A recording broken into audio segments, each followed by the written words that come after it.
And we are now joined by former senior Indian diplomat Manjeev Singh Puri. Manjeev ji, welcome to the program. First of all, accept our compliments for being part of the all-party delegations involved in India's outreach against terrorism. So let me first ask you about your experience of visiting Russia and other nations. Was the message of India's zero tolerance towards terrorism well received by our allies? Tanvi, thank you very much. Absolutely.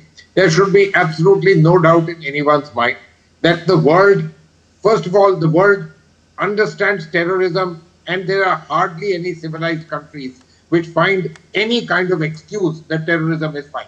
Everybody condemns it. It was condemned in the United Nations, the Pahalgam attack, the attack of the 22nd of April was condemned.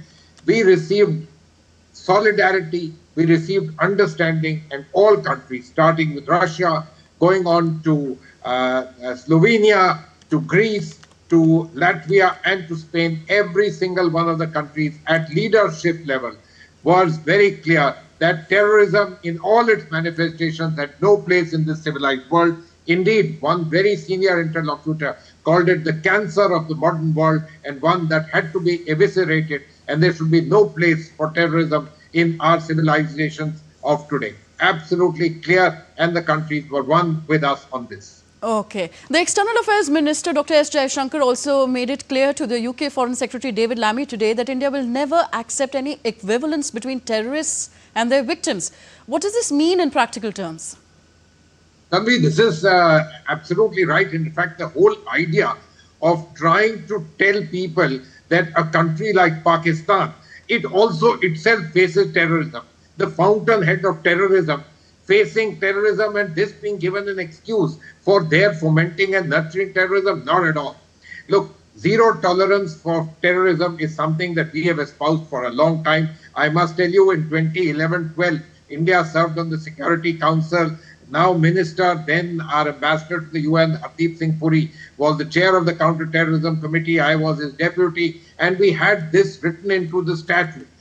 This is now being strongly reinforced by us in the world, that there should be zero tolerance for terrorism.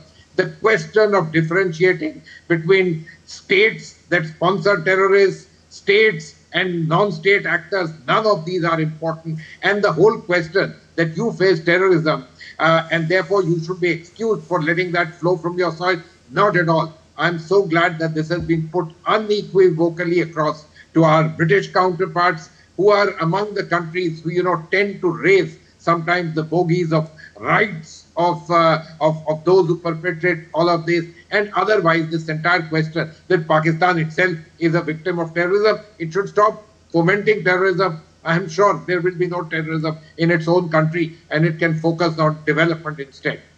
Okay, a senior US lawmaker, Brad Sherman, has told a visiting Pakistani delegation to take strong action against terrorist organizations, especially the Jaish-e-Mohammed. How do you view this statement?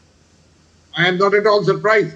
The Pakistanis thought that just as India had all-party delegations going and meeting key interlocutors in the world, especially those who are serving or will be serving on the Security Council, they could use someone like Mr. Bilawal Bhutto, who has served as foreign minister, to go across, and that there would be the same kind of understanding. Look, the world knows which is the fountainhead of terrorism, and therefore the entire question was something that he should have anticipated, but I'm sure he has no answer to it.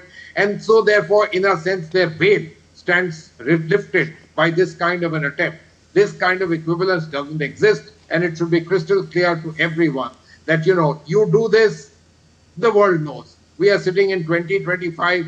The world has a far better idea of what this means, and the world has no place for terrorism today. Okay, Defence Minister Rajnath Singh in an op-ed today urged all peace-loving nations to sign the Comprehensive Convention Against International Terrorism. Why is this treaty important, and why are some nations reluctant to sign it? So, Tanvi, this is a very old effort started by India in 1996. And we have been pushing it at the United Nations for a long time. The United Nations is a power game of nations. And even after 9/11, the major powers of the world didn't think that the Comprehensive Convention should be fostered. Instead, they worked through the Security Council, the so-called 1267 resolution. They had all their work done on that. I think, we are making the effort. We should continue to make the effort. This is a very good global instrument. When it comes into play, it will give the entire world a peg and an instrument with which not just the permanent members of the Security Council, but the entire world will have legal standing. Important for us to do. But I think we also need to understand that, the reasons why it hasn't moved forward is not really because those who we talk about as naysayers, states which talk in terms of state sponsorship of terrorism, small countries, the Palestinians were opposed, the Cubans were opposed, we talk of Chinese. No, actually it's the big boys who find that what they need, they get done through the Security Council. But it's a changing India, an important country.